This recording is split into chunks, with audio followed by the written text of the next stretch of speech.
नमस्कार दोस्तों, आज हम स्टॉक रिव्यूज करेंगे। सबसे पहली कंपनी जो हम एनालाइज करेंगे वो है मनोरमा इंडस्ट्रीज। इस कंपनी को एनालाइज करने के लिए मुझे राजेंद्र पटेल और विनोद कुमार ने कहा है। तो मनोरमा जो है वो कोको इक्विवेलेंट बटर बनाती है, राइट। तो ये जो आम के बीज आपको दिख रहा है, फोटो जो मैंने चिपकाया है यहाँ पे, आम के बीज और साल के जो बीज है, ये छत्तीसगढ़, मध्य प्रदेश जैसे जगहों से ये प्रोक्योर करती है। वेस्टर्न अफ्रीका से भी प्रोक्योर करती है। और ये बीजों को लेकर इसको प्रोसेस करके इससे ये कोको इक्विवेलेंट बटर निकालती है। तो एक ग्लिसरीन टाइप सब्सटेंस है जिसको कोको इक्विवेलेंट बटर बुलाते हैं, जो कि फाइनली इस्तेमाल होता है चॉकलेट्स में, राइट। तो ये जो बड़े बड़े कंपनीज है चॉकलेट्स के, मॉन्डलेज, हर्शे, मार्स, वो इनके कस्टमर्स है, क्लाइंट्स है।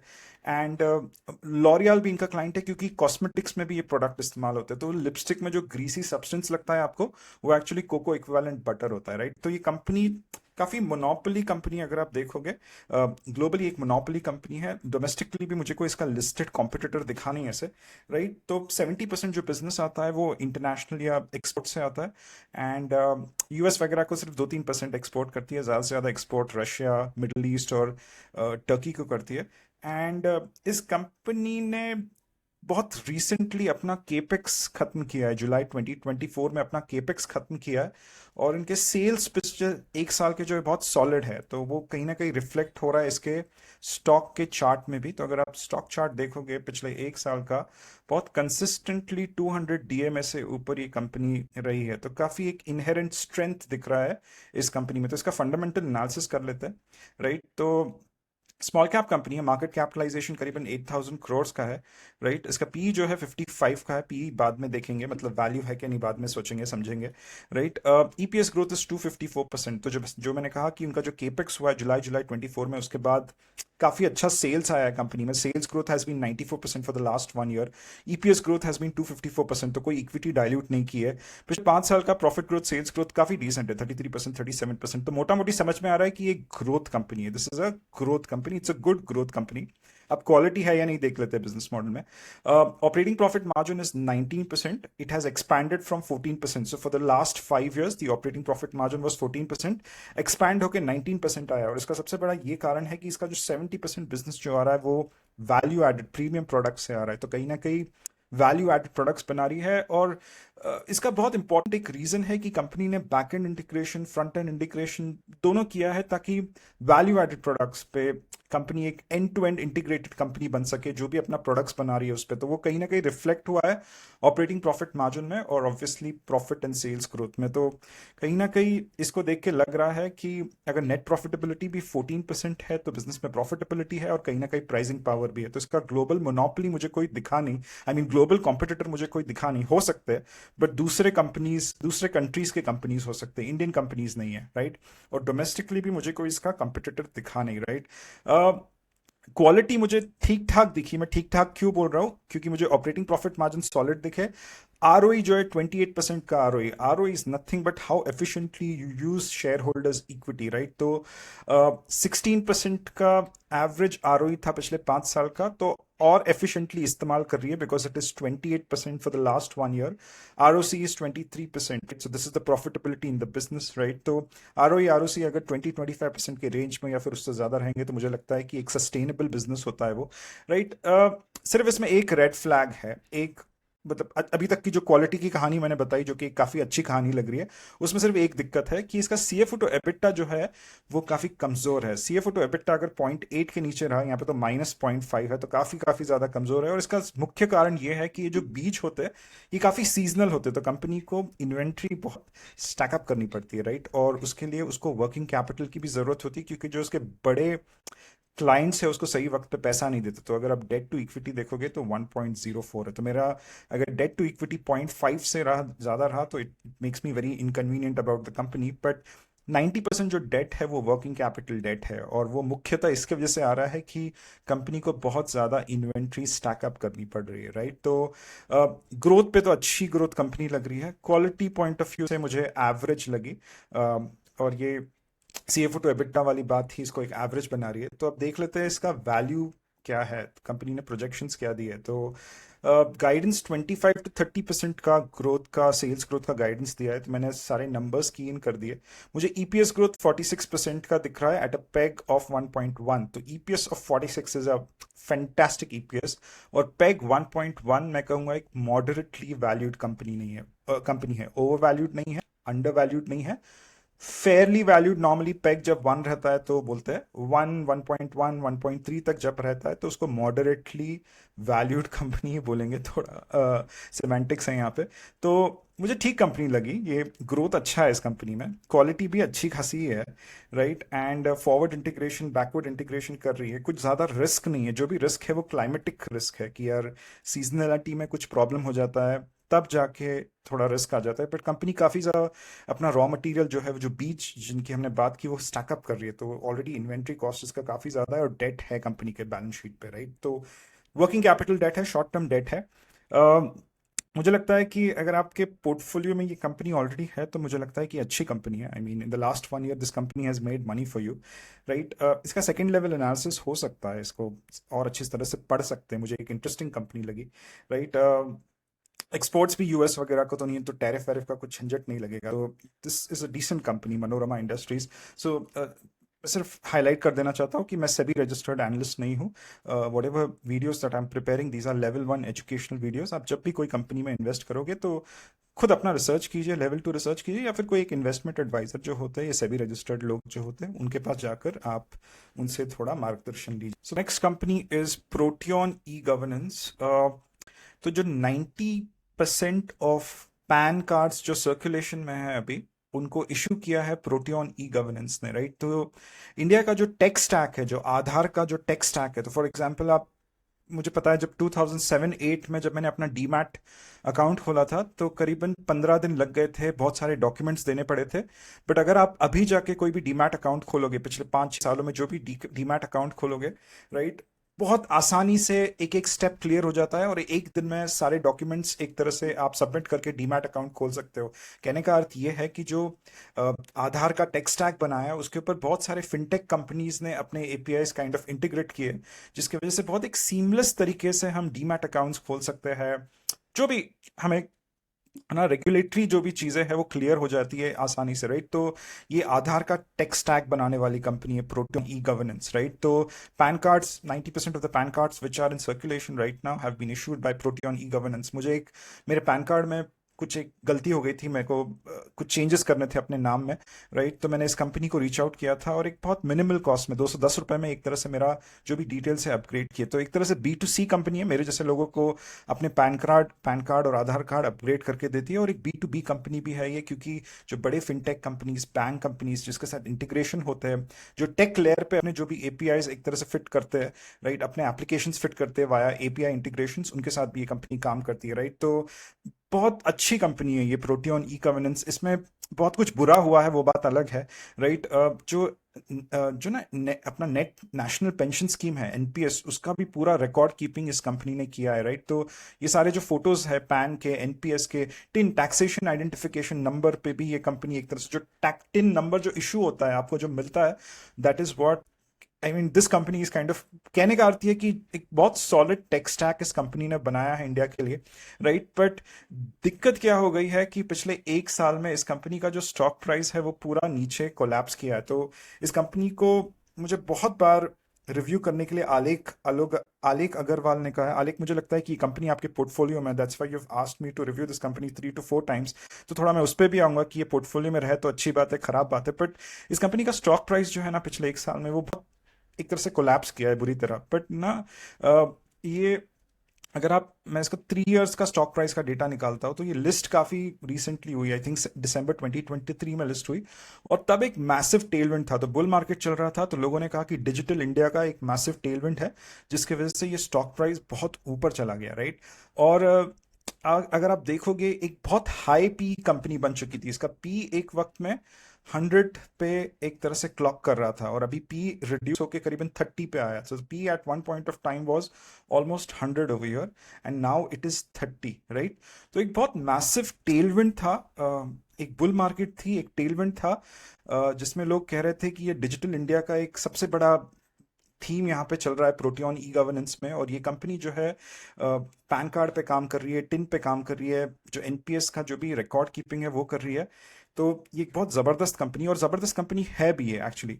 बट प्रॉब्लम क्या हो गया, जैसे जब 2020 से 2024 तक एक और नैरेटिव चल रहा था चाइना प्लस वन का, तो नैरेटिव जो है उसका जेस्टेशन पीरियड जो है would be around 7 to 8 years। मतलब जो भी चाइना से फैक्ट्रीज रिलोकेट होकर इंडिया आएंगे, उसका जो इमीडिएट बेनिफिट जो स्टॉक्स में मिल जाएगा, क्योंकि बहुत लोगों ने इन्वेस्ट कर दिया तो पी एक्सपेंशन हो गया।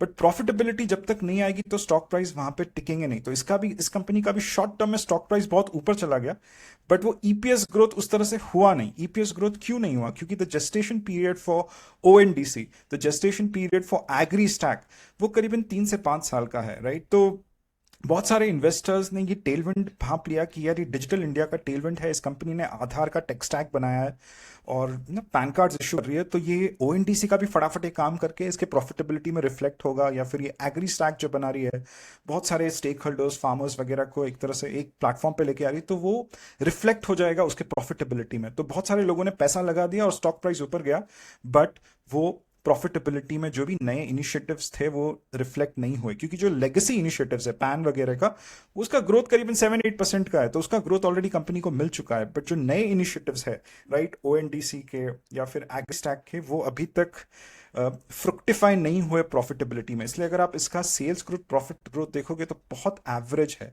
बहुत बहुत एवरेज है, और इसके कारण इसका स्टॉक प्राइस एक डाउनवर्ड ट्रेंड में है, क्योंकि the stock price went up but EPS growth नहीं ऊपर गया, तो जिसकी वजह से ये एक डाउनवर्ड ट्रेंड में है। और मई में एक झटका लगा इस कंपनी को, जो पैन पीएन 2.0 का जो प्रोजेक्ट है वो इस कंपनी को नहीं मिला, तो करीबन 15 से 20% जो है स्टॉक प्राइस मई में टूट गया इस कंपनी का, तो एक झटका मिला। तो एक बहुत बुरा वक्त है इस कंपनी के लिए, at least for the last 3 to 4 months बुरा वक्त था इस कंपनी के लिए, राइट? बट जब ये फ्यूचर में ओएनडीसी का जो स्टैक बना रही है, एग्री स्टैक बना रही है, जब उसका प्रॉफिटेबिलिटी, उसका सेल्स ग्रोथ हिट करेगा, तब ये स्टॉक प्राइस जो है वो फिर से मुझे लगता है कि बहुत ऊपर जाना शुरू करेगा। तो स्टॉक प्राइस जो है पूरा बॉटम आउट हो चुका है, मैंने दिखाया था। If you look at the stock price, right, 3 years का है ये, तो पिछले 1 साल का अगर आप स्टॉक प्राइस देखो, पूरा टूट के बॉटम आउट हो रहा है। ये 800 पे आ गया, एक वक्त में 2200 पे था। But I think we should not write off this company. इस कंपनी को मैं पढ़ चुका हूँ पहले, राइट, इस पर मैंने वीडियो भी बनाया है। बट उस वीडियो में मैंने एक बात बहुत क्लियर कट हाईलाइट की कि दिस इज फॉर, ये लंबी रेस का घोड़ा है, and one needs to be very patient in this company, right? मैंने इन्वेस्ट नहीं किया इस कंपनी में, but this company is there in my watch list. इस कंपनी का ग्रोथ कमजोर रहा है, बट इस क्वालिटी पॉइंट ऑफ व्यू से एक डिसेंट कंपनी है, हिस्ट्री भी इसका काफी सही है, राइट? एसेट लाइट कंपनी है, राइट? ऑपरेटिंग प्रॉफिट मार्जिन 10%, 13% है, सीएफओ टू एबिटा बहुत स्ट्रांग है। तो अपने जो भी स्टेक होल्डर्स है, एंड कस्टमर्स है, गवर्नमेंट के साथ काम करती है और गवर्नमेंट से पैसा निकालती है सही वक्त पे। 0.8 का सीएफओ टू एबिटा है, तो पैट को कैश फ्लोज में कन्वर्ट करने की क्षमता रखती है कंपनी। काफी अच्छा बिजनेस मॉडल है, क्वालिटी कंपनी, कोई डेट वेट नहीं है। आरओई आरओसी कमजोर है, क्योंकि कोई प्रॉफिटेबिलिटी नहीं है, तो net income is, RO is nothing but net income divide by share holders equity. तो अगर इनकम ही नहीं है तो क्या आरओई आरओसी अच्छा रहेगा? फ्री कैश कंपनी है, 623 करोड़ का फ्री कैश फ्लो है। तो आलेख, अगर आपके ये पोर्टफोलियो में कंपनी है, तो मुझे पता है कि आपको काफी पेन हुआ होगा इस कंपनी ने जब इसका स्टॉक प्राइस टूटा है। But I think you should keep this, I mean I won't say you should keep this company in your portfolio, that is something which you have to decide. But at least I keep watch on this company. मुझे लगता है कि ये एक लंबी race का घोड़ा है, और सही वक्त जब आएगा, जब इसके जो बिजनेसेस हैं, न्यू इनिशिएटिव्स जब फ्रुक्टिफाई करेंगे, तो इस कंपनी में सेल्स और प्रॉफिट ग्रोथ दोनों आएंगे, right? So this is my view about protean e governance. I will not write off this company for what ever damage that has happened in the last 4 to 5 months, right? So guys, if you've not subscribed to the channel, please subscribe to the channel, and please give me a simple like. It really helps the video. The algorithm takes the video to a bigger audience if if the requisite number of likes are there. So एक simple like दे दीजिए, even if you're not sharing it with other people, but if you share it with other people in your community, then nothing like it, right? दूसरी company लेते हैं, तीसरी company लेते हैं अभी, supreme power equipment. इस company को analyse करने के लिए मुझे आर्यवर्त महान ने कहा है। आर्यवर्त ने मुझे बहुत सारे कंपनीज दी है, बट उसमें से मैंने सुप्रीम पावर इक्विपमेंट एक तरह से सिलेक्ट की है। इस कंपनी, ये एक माइक्रो कैप कंपनी, करीबन 500 करोड़ का market capitalisation. Stock price collapse हुआ था मार्च के वक्त, फिर एक तरह से रीबाउंस हुआ है। राइट, ट्रांसफॉर्मर्स बनाती है कंपनी, जो सोलर ट्रांसफॉर्मर्स है, पावर ट्रांसफॉर्मर्स है, वो ये कंपनी बनाती है। तो ट्रांसफॉर्मर्स में या पावर में जो एक मेगा ट्रेंड शुरू हुआ है, उसकी बेनिफिशियरी ये कंपनी रही। तो अगर टेलविंड जबरदस्त रहा, तो छोटी कंपनी, बड़ी company, market leader, non market leader, honest company, dishonest company, सारे कंपनीज एक तरह से ऊपर जाते हैं। तो सुप्रीम पावर की भी कहानी यही है। राइट, करीबन 500 करोड़ का मार्केट कैपिटलाइजेशन है, P26 है। मुझे 3 साल का 5 साल का डेटा नहीं मिला, बट बहुत रीसेंट जो डेटा मिला है उसमें ये समझ में आ रहा है कि एक जो टेलविंड लगा है पावर सेक्टर के लिए, वो इसमें भी एक तरह से लगा है। 33% का ईपीएस प्रॉफिट ग्रोथ है, 31% का सेल्स ग्रोथ है। तो डिसेंट ग्रोथ कंपनी है।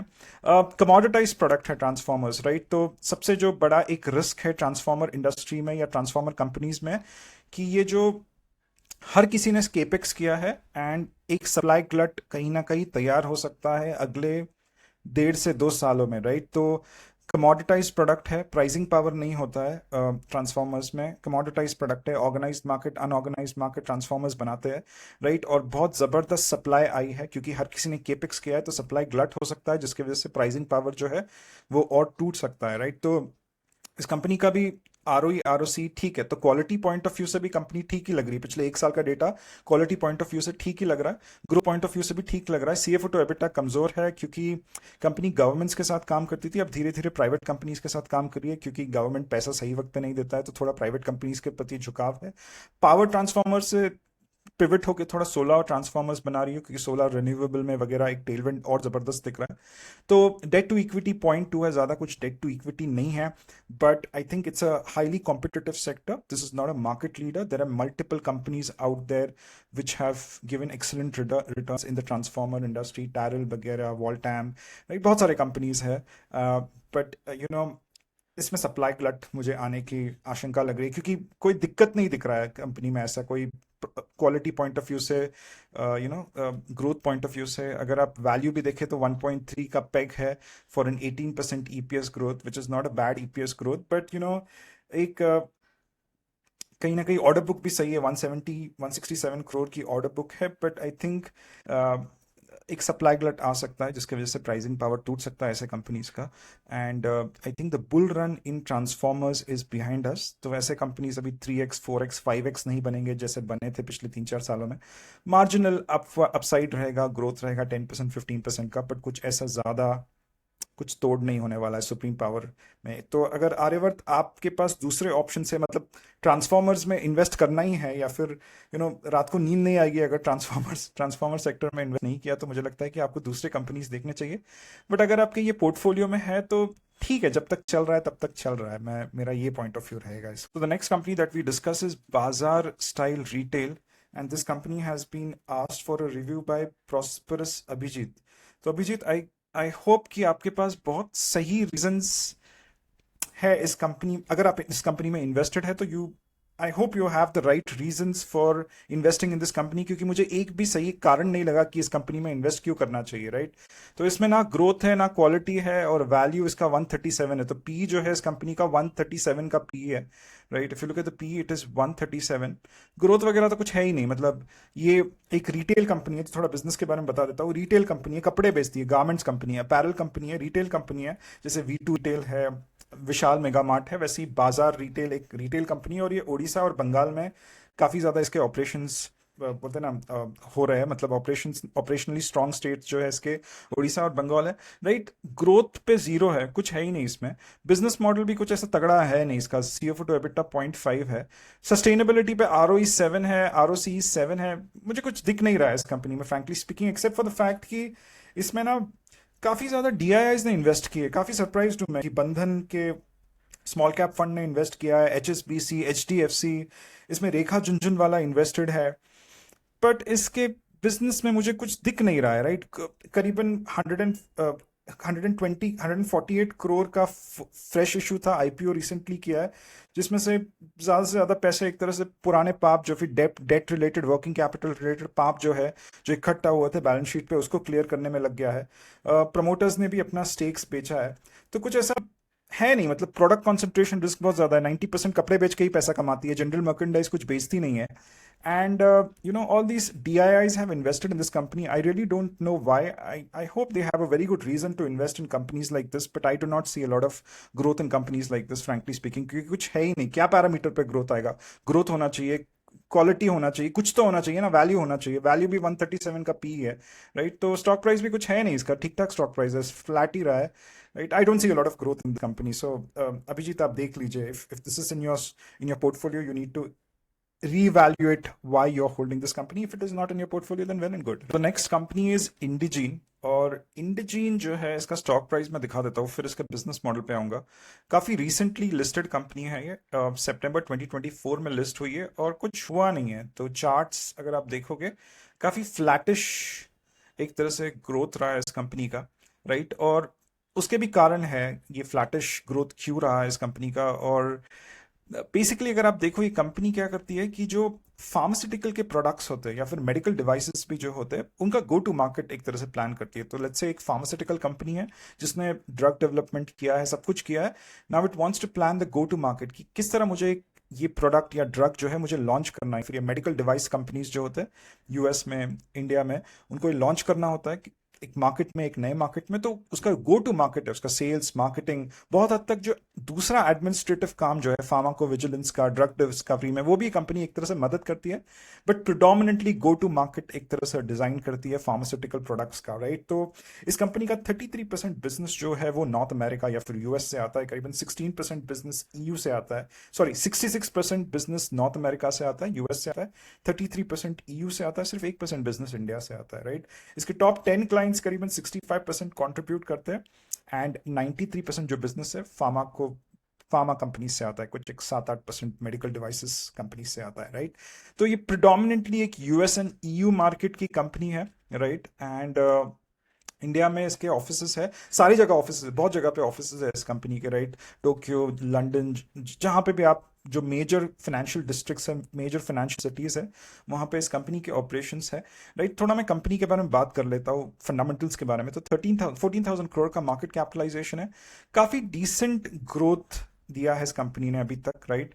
10% 15% सेल्स ग्रोथ, प्रॉफिट ग्रोथ वाली डिसेंट ग्रोथ वाली कंपनी है, राइट? इसका जो टेलविंड है वो है एआई का टेलविंड। जब यूएस फार्मास्यूटिकल्स में या फिर ईयू के फार्मास्यूटिकल कंपनीज में जब अच्छे से लगेगा, तो वो टेलविंड्स कहीं ना कहीं रिफ्लेक्ट होगा, क्योंकि बहुत ज़्यादा एनालिटिक्स, ऑटोमेशन वगैरह करती है कंपनी। एक एंटरप्राइज सॉफ्टवेयर एक तरह से बेचती है ये कंपनी फार्मास्यूटिकल कंपनीज को, एंड नॉन डिस्क्रिशनरी स्पेंड में आता है। सो जो भी ये सॉफ्टवेयर बना के बेचती है, जिसपे ये सारी चीज़ें होती हैं, pharmacovigilance, right, sales and marketing का पूरा planning, project management, that is a non discretionary spend, मतलब उसकी आवश्यकता आपको हर वक्त पड़ेगी, मतलब जो कंपनीज हैं, इनके क्लाइंट्स हैं, उनको पड़ेगी, राइट? बिजनेस मॉडल भी काफ़ी स्ट्रांग है, 19% का ऑपरेटिंग प्रॉफिट मार्जिन है, कॉन्सिडेंट है, राइट? 0.8 का CFO टू एबिटा है, तो बिजनेस मॉडल में तो काफ़ी स्ट्रेंथ है। यूएस में जो हेडविंड्स है कि अनसर्टनिटी है कि बिजनेस को किस तरह अपने आप को कंडक्ट करना है, ये डोनाल्ड ट्रंप जो प्राइस कट्स लेके आने वाले हैं फार्मास्यूटिकल प्रोडक्ट्स पे, उसके वजह से ये स्टॉक प्राइस ऊपर नहीं गया है। मेडिकेयर मेडिकेड में कुछ ऐसे कट्स तो नहीं हुए हैं कि बोल सके कि इन कंपनीज के बिजनेसेस के ऊपर कुछ क्षति होगी, कुछ नुकसान होगा, राइट?